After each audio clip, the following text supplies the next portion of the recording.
Give another hand for Eaten by Locusts. Up next, we will have the next group that will come and help me set the chairs up. Will be Reservoir Frogs. Woo-hoo!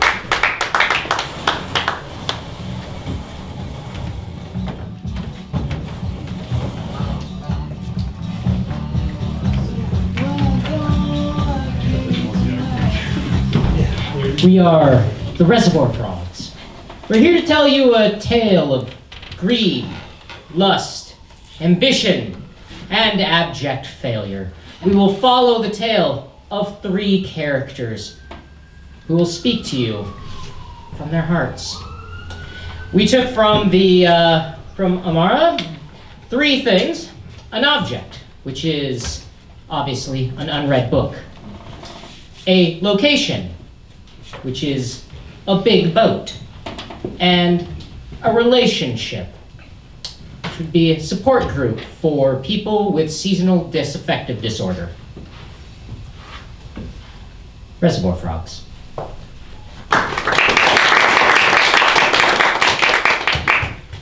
Hi, I'm Robin. I'm the first bird of spring. I'm also the vice president of the Disney Wilderness Creatures Guild of America. And my favorite thing to do is instruct all the new critters that come out of the new woodland areas to be in all the movies, in all the Disney movies. And that's just my dream. That's what I've always wanted to do. But unfortunately, my position is being eliminated. They're just going to go with president, no vice president. I'm Lars Champion. I live on a boat and work in a library. But none of those things actually have anything to do with the person that I am. See, I have a desire that I have had ever since I've been a little child. I want to be an astronaut. Yeah. Space camp is next week. I'm Pastor John. I'm the lead pastor at the local church, the Holy Divine Intervention of Christ on Main Street, right next to the bar. And I lead all the support groups also, and the youth groups, and the seniors groups, and the support groups for the seniors groups. A lot of people in this town need saving. Robin, the first bird of spring. And my job is being eliminated. Lars Champion, librarian, aspiring astronaut. Pastor John from the Holy Divine Intervention of Christ Church.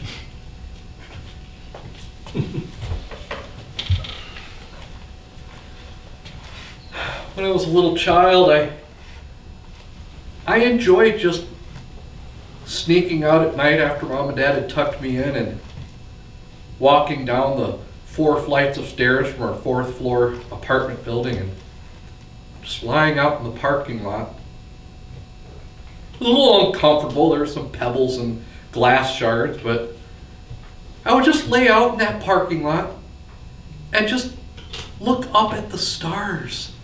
I mean, there weren't very many of them because we lived in the city, but every once in a while, I could see half of Orion's belt. And it just inspired me so much, and that led me to my... Oh, my home? Oh, of course. Well, I live in a book. It was the childhood book of Lars. He had a wonderful book about woodland critters, and I just lived in that book, and I inspired him as a child, and he carried his favorite book with him through his life. So now I help inspire him with whatever he needs, because that's what I do. I inspire, and they're trying to take my job. And Lars doesn't really understand that I'm real. He just thinks that I'm just a two-dimensional picture on a page. So Lars comes up to me after church. He's like, Pastor John, I want to be an astronaut. Do you have an astronaut support group?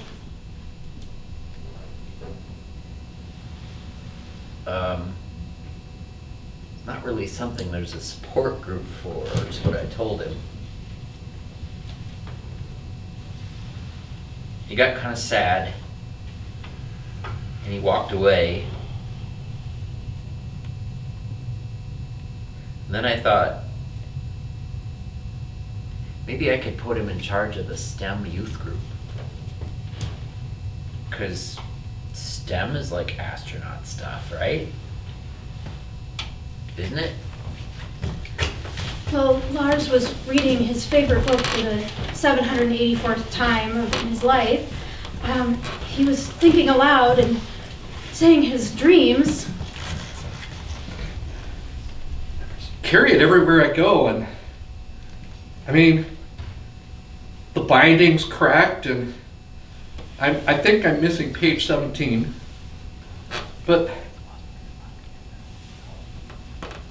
I can still just open it and lay it flat in front of me while I'm standing there bored out of my mind, handing out books at the library, and there it is, my childhood best friend, Robin.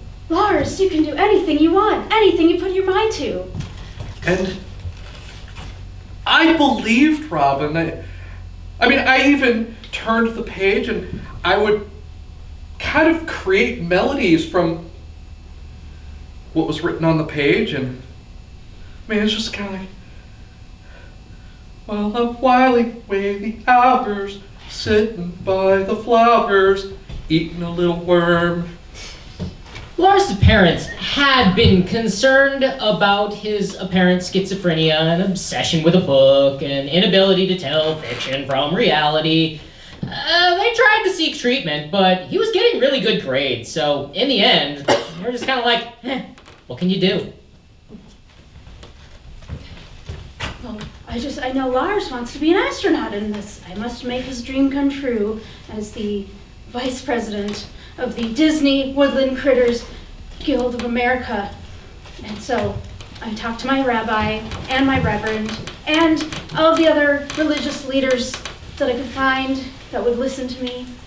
And Reverend John was the one. Father John, I asked, can we build a spaceship ark? The Disney Woodland Creatures of America Association was once much more prominent in American culture before it was buried by Disney during a rather violent labor dispute.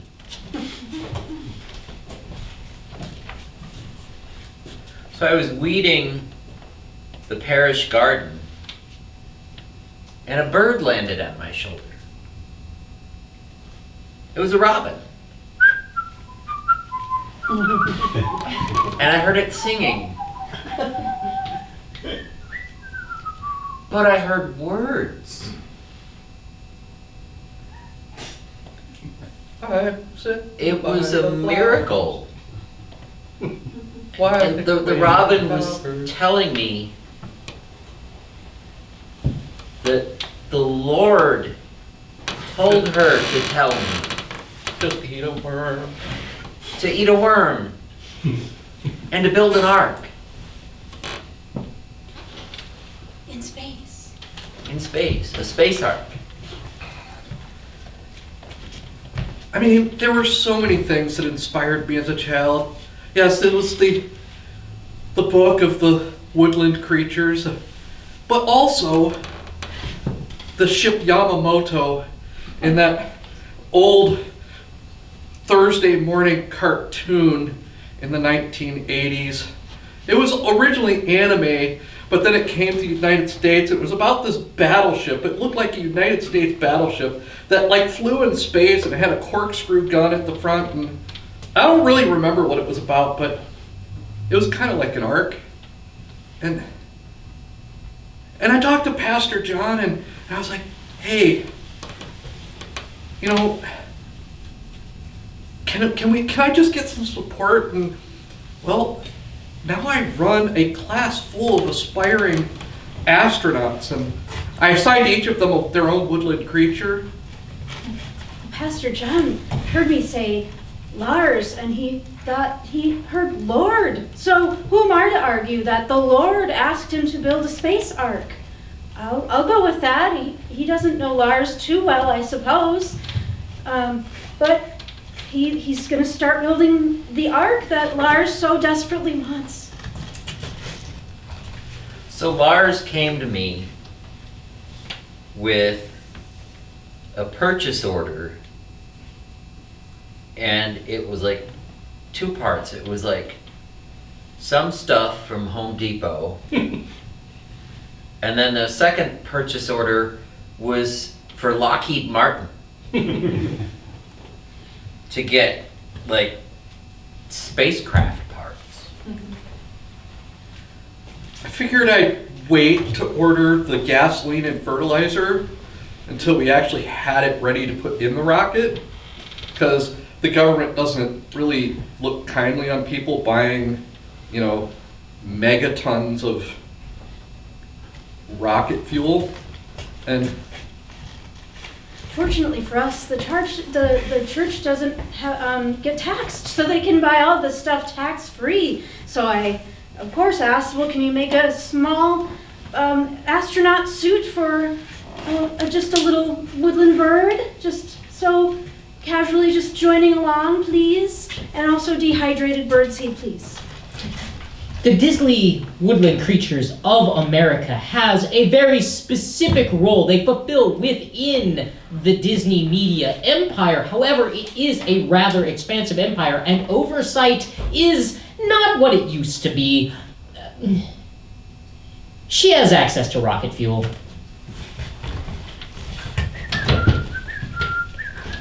Oh, sorry, I meant I have access to many things. Sorry, my original language was coming out for a second there, so sorry I couldn't understand. I have access through the Disney Corporation to fertilizer, rocket fuel, let's see, other bombs? When we questioned Michael Eisner on this, he simply referred us to his lawyer with no comment. So I came into the church on Saturday afternoon to wrap up the next morning's sermon. And the Christian Voyagers youth group was there in the back of the church behind the parish garden. And there were 2 big steel tanks that weren't there before. One said LOX, the other one said methanol. And I looked up on the Google, and it said that's rocket fuel. I've trained many a woodland critter. We are very strong. We're able to lift up dainty little dresses for the princesses, the future princesses, to dress them accordingly in the morning, bring them their shoes, and bring them their breakfast, pack their pumpkin carriages, and they can also lift very heavy things, like bricks and... this seemed like it was going to be a real thing, and I mean, I was getting nervous, and I was like, I've got to write some of this stuff down. I mean, for posterity, maybe somebody will read it. I mean, what happens if this fails? People need to know what happened. So I started making notes, kind of like a journal. So I asked Lars, have you written any of this stuff down? We really have to have a record for the insurance company of what the Christian Voyagers youth group is doing. And I mean, I had notes for each child and their name and at least 3 generations of their family. And and which woodland creature they were bringing with them. I had a pair of each child with a woodland creature. I still have 22 more children to go because there are 22 more woodland creatures from Disney books. I figured I'd just talk to the parents and in all of the various different support groups, and the NA, the AA, the SAD group, and just say, hey, bring your kids to my STEM class. They don't need to know anything about science. They just need to like animals. And Pastor John had been cultivating, shall we say, an ever-expanding list of support groups as an outreach program. At first it had seemed very successful getting people involved in the church, but it kind of formed a bit of a feedback loop. Next thing you knew, it was nothing but support groups. Amazonaholics Anonymous, Walmartaholics Anonymous, the Boysenberry Jam Club, it kind of became like an echo chamber of support because you had the people from NA and they came to SAD, and then you had the SAD people that came to the astronaut support group, and then you had the Berry Jam people that came to Alcoholics Anonymous, and everybody had at least 3 other people that they were in at least 3 other support groups with. So the Retired Aerospace Workers Support Group, the Air Force Veterans Association Support Group. We inquired with the Bemidji Episcopal Church's diocese. They had been initially thrilled with the results and simply decided to look the other way because inflated numbers are still numbers. Well, I heard there's a Disney Plus anonymous support group. They want to watch less Disney? Well, that's terrible. I can't let that happen. So I have to talk to Lars and just convince him to make sure more people are watching Disney, the good people of Disney. Oh, I don't know. They kind of got canceled, but I decided that I would put an antenna on the Space Ark, and it would get nothing but Disney Plus. And so, not just Disney Plus, but it would be childhood protected, so all they could get was the rated G woodland animal shows. Because who needs education in space, right? Well, I talked to my very good friends, the mice from the Cinderella movie, who sewed all the gowns and made sure she looked amazing. And they're going to join on this Space Ark. We're going to make sure to get teeny tiny little space helmets for them as well. As a word from our sponsor, this show is brought to you by Disney Plus. It's like Disney, but plus. Back to our program. And then the Woke Science Support Group decided to come out and help the Christian Youth Voyagers group with their construction. And it was a good thing because that was when the Northrop Grumman and Lockheed Martin trucks showed up with all the launch pad parts. And then the birds from Cinderella came and they were joining together to lift up the pieces of the launch pad. And you had girders flying through the air from the stork. You had frogs all joined together, just marching a platform across the ground. The town of Bemidji had never seen something so grand. And Disney Plus and Disney do not have a very good disability program, unfortunately, for the little frogs and mice and birds that are helping build the Space Ark. Some of them have gone through some accidents, and we do need some monetary help. Mickey Mouse is not responding to requests. I started a GoFundMe for the woodland animals, of course. I mean, that poor robin chipped her beak, nailing a board, that board that holds the nose of the rocket stable. And she was just whining and she couldn't whistle. It came out more like, and the worm just kind of fell out the other side. So. Don't look at me. My beak, my beautiful beak. Well, maybe the GoFundMe will help with my whistle. I mean, the GoFundMe was advertised on the Rated G, Hulu, Disney Plus, and so kids were just buying into that GoFundMe without their parents' permission. And I mean, we raised $1 million for the animals. And the women's auxiliary had a bake sale.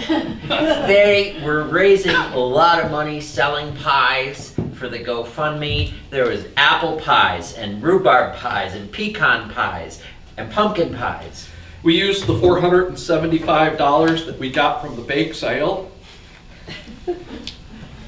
to pay the percentage that GoFundMe took. Pies? Oh, we love pies. It's really dangerous to put a pie in a bake sale around the Disney critters because we go in them and then we pop out with our cute little beaks and paws. Amongst other things that have been known to be quite dangerous is using Disney IP for anything other than Disney approved, including living or imaginary creatures deciding to participate in things on their own time. Disney was not amused. So we got into the rocket, fueling it with our song. Yeah.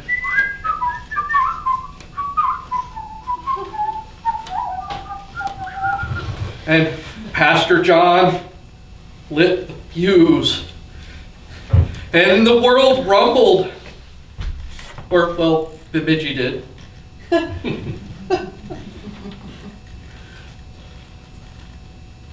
Epilogue.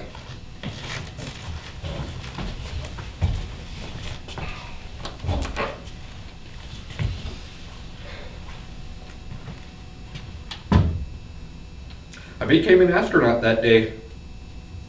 We actually did break the atmosphere. Don't remember much after that. I do remember looking down and seeing the Earth on one side and a giant-ass moon on the other side. A little bit of space junk kind of cluttering up the star field. I still couldn't see the stars. There's too many satellite parts in the way. It's kind of like still being in the city. But I did. I got to see space. I left the one thing behind that could tell my story. My journal. Unfortunately, it was a book that never got read. Hi, I'm Robin, the first bird in space.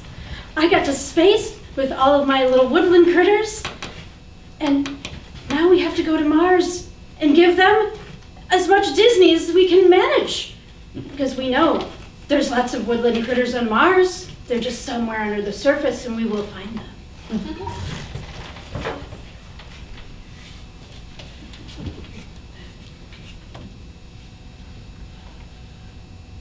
The insurance company wasn't happy.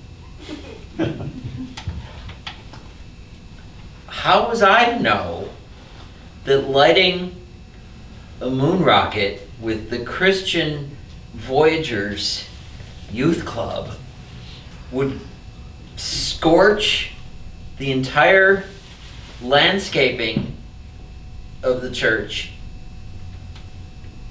and create a blast crater from the launch that took out the parish garden. Now we're being investigated for insurance fraud. And they're threatening to shut the church down.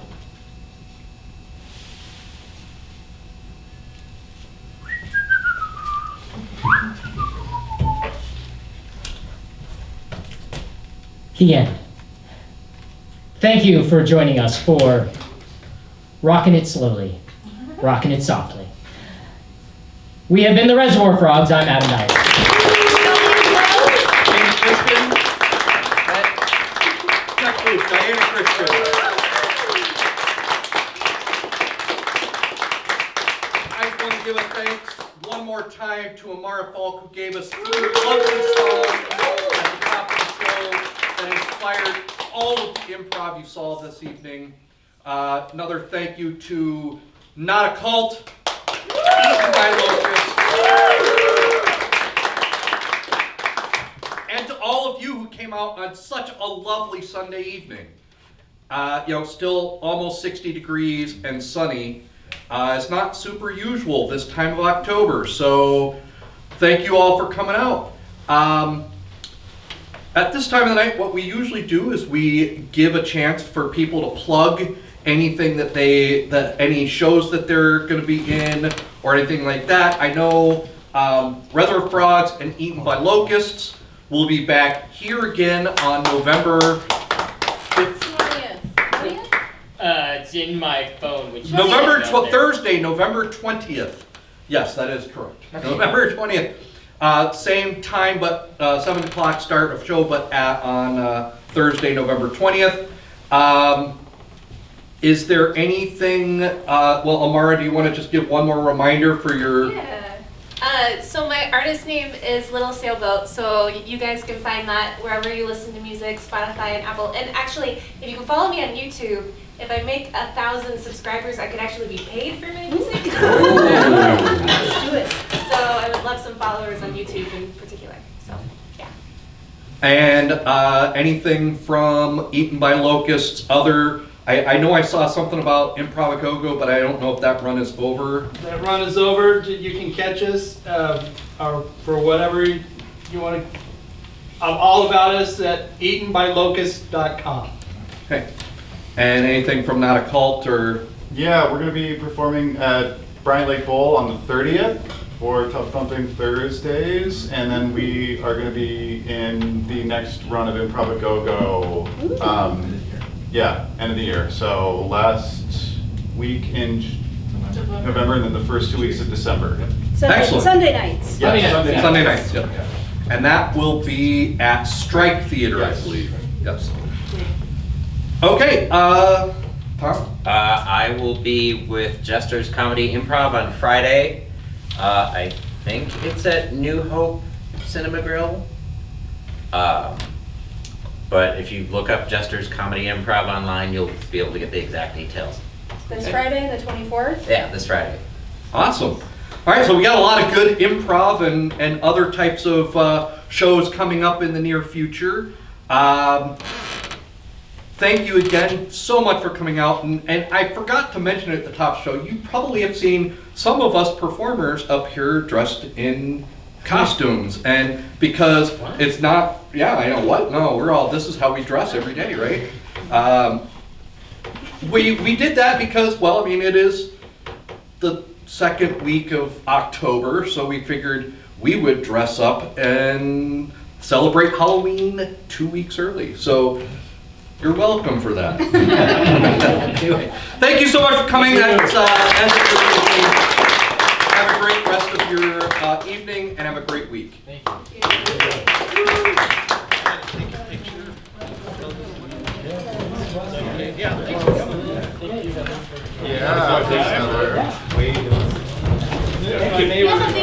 That was fun. Oh, hey, thanks for coming out. Me? No, don't tell them that. There you go. Run my reputation.